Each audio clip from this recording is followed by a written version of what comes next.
আওয়ামী লীগ আছে এবং আওয়ামী লীগ থাকবে। অলমোস্ট 35% মানুষ আওয়ামী লীগ করে।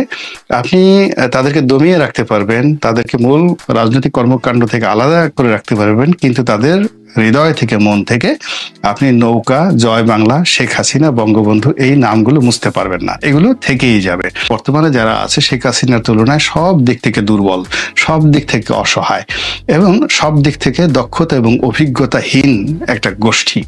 তো তারা যদি 50 বছরের চেষ্টা করে তাহলে আওয়ামী লীগকে ভ্যানিশ করা সম্ভব নয়। এখন আওয়ামী লীগ গুড ফর্মে কবে আসবে, মানে কতদিন পরে রাজনৈতিকভাবে একটা গুড ফর্মে আসবে, এটার জন্য আসলে আপনাকে অপেক্ষা করতে হবে। নর্মাল আমাদের দেশের যে কোর্স অফ অ্যাকশন প্রকৃতি অতীতে যেভাবে ঘটেছে, একটি দলকে মিনিমাম 20 বছর অপেক্ষা করতে হয়। আগের বার আওয়ামী লীগ 21 বছর পর ক্ষমতায় এসেছে, বিএনপি প্রায় 20 বছর হয়ে গেল, এখনো পর্যন্ত কিন্তু বিএনপি ক্ষমতায় আসার কোনো পথ হয়নি। তো আওয়ামী লীগ আসলে যদি নর্মাল আমাদের যে প্রকৃতির আইন ধরেন তাহলে তাকে 20 বছর অপেক্ষা করতে হবে, একেবারে সবকিছু যদি স্বাভাবিক থাকে। আর অস্বাভাবিক যদি হয় সেক্ষেত্রে আওয়ামী লীগ যদি বাড়াবাড়ি করে আওয়ামী লীগ মুসলিম লীগের মতো ভ্যানিশ হয়ে যেতে পারে। দ্বিতীয় অপশন আছে যে বর্তমান সরকার যারা আছে তারা যদি খুব ফেল করে, একেবারে ফেল করে, তাহলে আওয়ামী লীগ দেখা গেল যে রাতারাতি কালকেও ফিরে আসতে পারে। এটা ডিপেন্ডস অন পরিবেশ এবং পরিস্থিতির উপরে। এর কারণটা হলো যে আওয়ামী লীগের যারা জনগোষ্ঠী রয়েছে অলমোস্ট 35% মানুষ আওয়ামী লীগ করে। আপনি তাদেরকে দমিয়ে রাখতে পারবেন, তাদেরকে মূল রাজনৈতিক কর্মকাণ্ড থেকে আলাদা করে রাখতে পারবেন, কিন্তু তাদের হৃদয় থেকে, মন থেকে আপনি নৌকা, জয় বাংলা, শেখ হাসিনা, বঙ্গবন্ধু এই নামগুলো মুছতে পারবেন না। এগুলো থেকেই যাবে। এবং আমাদের দেশের রাজনীতিটা এরকম একটা ব্যাপার যে কেউ যদি একবার রাজনীতির ময়দানে কাউকে ভালোবাসে, মারাত্মক কিছু না হলে সাধারণত সেই ভালোবাসা থেকে সে ফিরে আসে না। এত কিছুর পরেও দেখবেন যে বিএনপির একটা লোক আওয়ামী লীগে যোগদান করেনি, জামাতের একটা লোক গিয়ে আওয়ামী লীগে যোগদান করেনি। তো শেখ হাসিনা সর্বোচ্চ চেষ্টা করেও যেহেতু এই কাজটা করতে পারেনি, সেই তুলনায় বর্তমানে যারা আছে শেখ হাসিনার তুলনায় সব দিক থেকে দুর্বল, সব দিক থেকে অসহায় এবং সব দিক থেকে দক্ষতা এবং অভিজ্ঞতাহীন একটা গোষ্ঠী। তো তারা যদি 50 বছরের চেষ্টা করে তাহলে আওয়ামী লীগকে ভ্যানিশ করা সম্ভব নয়। এখানে মূল ব্যাপারটা হলো যদি স্বাভাবিক রাজনৈতিক কৃষ্টি কালচার থাকে তাহলে আওয়ামী লীগ মোটামুটি 2 দশকের মধ্যে আবার তারা ক্ষমতায় ফিরে আসতে পারবে। আর রাজনীতিতে তারা এখনো আছে, কালকেও থাকবে, যেভাবে হোক না কেন রাজনীতি থেকে আওয়ামী লীগকে আপনি ফেরাতে পারবেন না। আর আওয়ামী লীগ জায়গায় থাকবে, কিন্তু রাষ্ট্র ক্ষমতা আসার জন্য যে পরিবেশ পরিস্থিতি, এটি নির্ভর করবে বর্তমানে যারা চালাচ্ছে এবং আগামীতে যারা চালাবে। ধরুন বিএনপি ক্ষমতায় আসলো, তাদের সফলতার উপর। তারা যদি সফল হয়ে যায় তাহলে আওয়ামী লীগের ক্ষমতা আসার যে সম্ভাবনাটা কেবলমাত্র পিছাতে থাকবে। ভারতে যেমন কংগ্রেসের কথা চিন্তা করেন, তাদের শুধু পিছাচ্ছে। কিন্তু বাংলাদেশেও আওয়ামী লীগের সেই কথা, সেরকম একটা ঘটনা। বাংলাদেশের সদ্য সাবেক প্রধানমন্ত্রী শেখ হাসিনা এখন ভারতে আছেন। কেউ বলছেন তিনি পালিয়ে গেছেন, কেউ বলছেন তিনি অবস্থার প্রেক্ষাপটে বাংলাদেশ থেকে চলে যেতে বাধ্য হয়েছেন, কেউ বলছেন তাকে ভারত নিয়ে গিয়েছে, কেউ বলছেন তাকে নিরাপদ আশ্রয়ের জন্য ভারতে সাময়িকভাবে পাঠানো হয়েছে। বাস্তবতা হলো তিনি এখন আর ক্ষমতায় নেই। আর ক্ষমতায় যারা আছেন এই মুহূর্তে, বিশেষ করে প্রধান উপদেষ্টা, তার সঙ্গে তার সম্পর্কটা একেবারে দাকুমড়া। এবং সেই প্রমাণিত দাকুমড়ার সম্পর্ক 2009 থেকে একেবারে আজ অবধি এটি ক্রমশই বাড়ছে। তো এই যে দাকুমড়ার সম্পর্কের ক্ষেত্রে দুটো ঘটনা ঘটে। প্রথমত, এখানে খুব নির্মম এবং নিষ্ঠুর প্রতিশোধ নেওয়া হয়ে থাকে বেশিরভাগ ক্ষেত্রে। আবার কখনো কখনো ইতিহাস উল্টে দেওয়া বা পাল্টে দেওয়া ঘটনা ঘটে যায়, অর্থাৎ সারা জীবন যারা যুদ্ধ করেছে, দ্বন্দ্ব করেছে, সংঘাত করেছে, তাদের মধ্যে অল অন এ সাডেন পরিবেশ পরিস্থিতির কারণে একটা বন্ধুত্বপূর্ণ সম্পর্ক হয়ে যায়, সীমাহীন বন্ধুত্বপূর্ণ সম্পর্ক হয়ে যায়। তো সেই দিক থেকে ডক্টর মোহাম্মদ ইউনূসের সঙ্গে শেখ হাসিনার যে সম্পর্ক, এটি কি প্রতিশোধের দিকে যাবে না বন্ধুত্বের দিকে যাবে, এটি এই মুহূর্তে আমরা কল্পনা করতে পারছি না। বাংলাদেশের সাধারণ মানুষ যারা শেখ হাসিনার দ্বারা নির্যাতিত হয়েছেন, নিপীড়িত হয়েছেন, তাদের সকলের দাবি যে তার বিচার হোক বাংলাদেশে। শুধু তিনি নন, তার যারা দোষর ছিলেন তাদেরও বিচার হতে হবে এই বাংলায়, যেন আগামীতে কেউ শেখ হাসিনা হওয়ার দুঃস্বপ্ন না দেখে। সমস্যা হলো যে বর্তমান অন্তর্বর্তীকালীন সরকার, যেহেতু তারা নির্বাচিত নন, তাদের কোনো সংগঠন নেই, শেখ হাসিনার মতো একজন রাজনীতিবিদ 15 বছর যিনি ক্ষমতা ছিলেন এবং এখনো পর্যন্ত বাংলাদেশের বৃহত্তম দলটি, যাদের প্রায় 35% জনসমর্থন রয়েছে এবং যাদের হাতে এখনো পর্যন্ত আমলাতন্ত্র, সামরিক আমলাতন্ত্র এবং বেসামরিক আমলাতন্ত্র, জুডিশিয়ারি এবং অর্থনীতির একটা বিরাট অংশ তারা নিয়ন্ত্রণ করে চলেছে। তো কাজেই তাকে নিয়ে যে কোনো সময় খেলাধুলা করা, এটা অনেকটা গোকরা সাপ নিয়ে খেলাধুলা করার মতো ভয়ঙ্কর। তো যেটা বলছিলাম যে শেখ হাসিনা যখন ভারতে গেলেন, এখন তাকে ইমিডিয়েটলি ফেরত আনতে হবে, এটা জনগণের দাবি। তো জনগণের দাবি অনুযায়ী সবসময় নেতারা চলতে পারে না, আর চলা উচিত নয়। নেতাদের সফলতা সেখানেই তারা এককভাবে কোনো সিদ্ধান্ত নেন নিজেদের মতো করে, আর জনগণকে কনভিন্স করে হোক, বাধ্য করে হোক, সেই তাদের যে সিদ্ধান্ত এবং তাদের যে কর্মকাণ্ড, সেই কর্মকাণ্ডের ব্যাপারে জনগণের ম্যান্ডেট তারা নিয়ে নেয়। এবং এটার মধ্যেই কিন্তু যাকে বলা হয় নেতার নেতৃত্বের গুণাবলী নির্ভর করে। তো ডক্টর মোহাম্মদ ইউনূসের প্রতি যে জনগণের আশা ছিল, আকাঙ্ক্ষা ছিল, চাপ ছিল শেখ হাসিনাকে ফেরত আনার ব্যাপারে, তিনি সেটা অতি সুকৌশলে এটি বলতে গেলে লিঙ্গারিং করেছেন, দীর্ঘমেয়াদে এটাকে ঠেলে দিয়েছেন। কিন্তু সেই সব জল্পনা কল্পনা বাদ দিয়ে একেবারে সাম্প্রতিক যে টাটকা খবর, সে টাটকা খবর হলো বাংলাদেশের পক্ষ থেকে কূটনীতির ভাষায় ভার্বাল নোটিশ পাঠানো হয়েছে শেখ হাসিনাকে বাংলাদেশে পাঠানোর জন্য। এখন বাংলাদেশের সঙ্গে ভারতের যে বন্দি বিনিময় চুক্তি রয়েছে, সেই চুক্তির বেশিরভাগ ধারা অনুযায়ী শেখ হাসিনাকে বাংলাদেশে পাঠাতে ভারত বাধ্য, আর ভারত ইচ্ছে করলে নাও পাঠাতে পারেন। সেক্ষেত্রে তাদের এই চুক্তির অনেকগুলো ধারা রয়েছে, যে ধারাতে তারা বাংলাদেশে তাকে পাঠাবেন না, তারা জিদ ধরতে পারেন। প্রথমত শেখ হাসিনা যদি বলেন যে বাংলাদেশে তার বিচার ন্যায্যতার সঙ্গে হবে না, রাজনৈতিক মদতপুষ্ট বিচার হবে। দ্বিতীয়ত, শেখ হাসিনা যদি কোনো কারণে ভারতের অভ্যন্তরীণভাবে কোনো মামলায় তিনি সেই যাকে বলা হয় আসামি হন এবং তার বিরুদ্ধে যদি ভারতে মামলা চলে, তাহলেও এই বন্দি প্রত্যার্পণ চুক্তি অনুযায়ী ভারত তাকে বাংলাদেশে পাঠাতে বাধ্য নয়।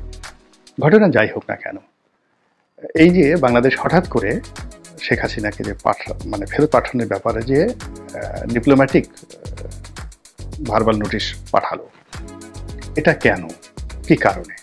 বাংলাদেশ কি সত্যিকার অর্থে চাচ্ছে যে শেখ হাসিনাকে নিয়ে এসে সেই হাতকড়া পরিয়ে তারপর তাকে যেভাবে নাজিমুদ্দিন রোডে বেগম খালেদা জিয়াকে রাখা হয়েছিল সেভাবে তার জন্য আলাদা রুম করে সেখানে রাখা হবে? অথবা 111-এর সময় তাকে যেভাবে সংসদ ভবনের মধ্যে একটা রুম সাজিয়ে রাখা হয়েছিল তাকে এবং বেগম জিয়াকে, ঠিক একইভাবে শেখ হাসিনাকে রাখা হবে এবং তাকে নিয়মিতভাবে কোর্টে হাজির হতে হবে।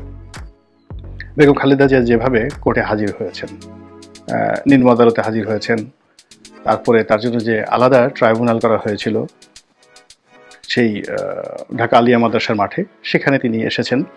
তো এরকমভাবে কি শেখ হাসিনার সঙ্গে করা হবে? এর কারণ হলো যে বাংলাদেশে শেখ হাসিনা খালেদা জিয়ার যে গুরুত্ব, কোনো অংশে একে অপরের চেয়ে কেউ কাউকে ছোট করতে পারবে না। তো উনিও 3 বারের প্রধানমন্ত্রী, তিনিও 4 বারের প্রধানমন্ত্রী, তারপরে তিনি সাবেক সেনাপ্রধানের স্ত্রী, রাষ্ট্রপতির স্ত্রী, সাবেক প্রধানমন্ত্রী। আবার শেখ হাসিনার ক্ষেত্রেও তিনি সাবেক প্রধানমন্ত্রীর কন্যা, রাষ্ট্রপতির কন্যা, জাতির জনকের কন্যা ইত্যাদি আরও অনেক কিছু উপাধি ব্যবহার করা যেতে পারে। তো শেখ হাসিনার জমানাতে যদি বেগম খালেদা জিয়াকে এইভাবে রাষ্ট্রীয় বিচারের মুখোমুখি হতে হয়, তাহলে শেখ হাসিনার ক্ষেত্রে কেন করা হবে না? এই বিষয়গুলো যদি তাকে আনা হয়, বিচারের মুখোমুখি করা হয়, আমার কাছে মনে হচ্ছে না যে এটা নিয়ে সরকারকে খুব বেশি বিব্রতকর পরিস্থিতিতে পড়তে হবে। কিন্তু যদি আনা যায় এবং তাকে বিচার করা যায়, তাহলে যেটি হবে সেটি হলো সরকার দীর্ঘমেয়াদে শাসন ক্ষমতায় টিকে যাবে। অর্থাৎ ডক্টর মোহাম্মদ ইউনূসকে সরানো বা এই আগামী 1 বছরের মধ্যে নির্বাচন দেওয়া, এই বিষয়গুলো নিয়ে টুশব্দ করার মতো ক্ষমতা কারো থাকবে না। এটা হলো বাস্তবতা।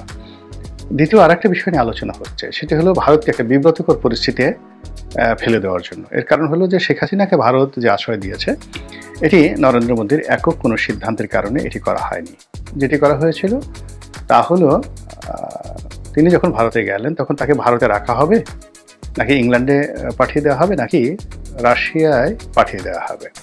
এই বিষয়গুলো নিয়ে যখন তুমুল আলোচনা, তখন ভারতের সমস্ত রাজনৈতিক দলগুলো, একেবারে ছোট ছোট রাজনৈতিক দল থেকে শুরু করে বড় বড় রাজনৈতিক দলগুলো একেবারে সম্মিলিতভাবে তারা সিদ্ধান্ত দিয়েছেন যে তিনি আমাদের মেহমান আজিম, আমাদের দেশের প্রধান মেহমান, পরীক্ষিত বন্ধু এবং কৌশলগত বন্ধু।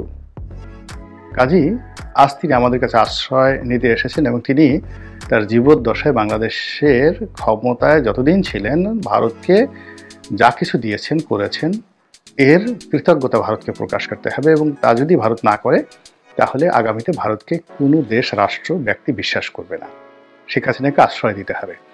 তো এর প্রেক্ষিতে নরেন্দ্র মোদী বলতে গেলে অনেকটা হাঁপ ছেড়ে বেঁচেছেন। এর কারণ হলো গত সেই 15 বছরের মধ্যে ভারতের সকল রাজনৈতিক দলগুলো যদি কোনো একটা সিঙ্গেল বিষয় নিয়ে ঐক্যমত্যে পৌঁছাতে পারে, সেটি হলো শেখ হাসিনাকে আশ্রয় দেওয়ার ব্যাপারে। এমনকি চীনের সঙ্গে যুদ্ধ, পাকিস্তানের সঙ্গে যুদ্ধ, কাশ্মীরে সেই ইনসার্জেন্সি চালানো, এগুলো বিষয় নিয়ে ভারতে প্রচুর বিতর্ক রয়েছে। কিন্তু শেখ হাসিনাকে আশ্রয় দেওয়ার ক্ষেত্রে সবাই ঐক্যমত্য পোষণ করেছে। কাজেই সেই রাজনৈতিক যে ঐক্যমত্যতা, তার অ্যাগেনস্টে গিয়ে নরেন্দ্র মোদী এখন কোনো অবস্থাতেই তার সরকারের একক সিদ্ধান্তে বাংলাদেশে তাকে ফেরত পাঠাতে পারেন না এবং তিনি সেটা করবেনও না। এর কারণ হলো শেখ হাসিনার সাথে তার ব্যক্তিগত সম্পর্ক যেমন আছে, তার সঙ্গে সঙ্গে যদি তিনি এখন কোনো কারণে শেখ হাসিনাকে পাঠান তাহলে সমস্ত বিরোধী দলগুলো তার গলা টিপে ধরবে। তো এরকম একটা অবস্থা চলছে। আর আরেকটি পক্ষ, বিশেষ করে ভারতের যারা রাজনৈতিক বিশ্লেষক রয়েছেন, তারা বলার চেষ্টা করছেন যে মিস্টার জো বাইডেন, যার সঙ্গে মূলত ডক্টর মোহাম্মদ ইউনূসের খুবই ভালো সম্পর্ক এবং শেখ হাসিনার একেবারে দাকুমড়া সম্পর্ক, এবং জো বাইডেন প্রশাসনের সঙ্গে নরেন্দ্র মোদীর প্রশাসনেরও খারাপ সম্পর্ক। তো কাজেই একেবারে শেষ মুহূর্তে আগামী জানুয়ারি মাসের 20 তারিখে যেহেতু জো বাইডেনের বিদায়, নতুন সরকার আসবে, কাজেই ডোনাল্ড ট্রাম্প আসার পরে পরিস্থিতি যেন শেখ হাসিনার অনুকূলে না যায়, ভারতের অনুকূলে না যায়, এজন্য জো বাইডেন একেবারে শেষ মুহূর্তে এসে ইউনূস সরকারকে প্রভোগ করেছে যে শেখ হাসিনাকে ফেরত আনার জন্য আপনি চিঠি দেন। এবং সেই চিঠির প্রেক্ষিতে মার্কিন যুক্তরাষ্ট্র আবার ভারতকে একটা চাপ দেবে। এর কারণ হলো এখন ভারতকে জো বাইডেন যত বেশি চাপের মধ্যে রাখতে পারবে, তার এই যে কদিন ক্ষমতা আছে, এর প্রতিটি ক্ষণ, প্রতিটি ঘন্টা, প্রতিটি সেকেন্ড তিনি যদি অত্যন্ত শক্তিশালীভাবে ব্যবহার করে এই কাজগুলো করতে পারেন, তাহলে কি হচ্ছে, আগামী যে নির্বাচন, সেই নির্বাচনে ডেমোক্র্যাট যে প্রার্থী হবেন তার জন্য এটা অনেকটা সহজ হয়ে যাবে জনগণের সমর্থন পাওয়ার ক্ষেত্রে। সেখানে ভারত একটা ফ্যাক্টর, যেহেতু ডোনাল্ড ট্রাম্প প্রো ইন্ডিয়ান।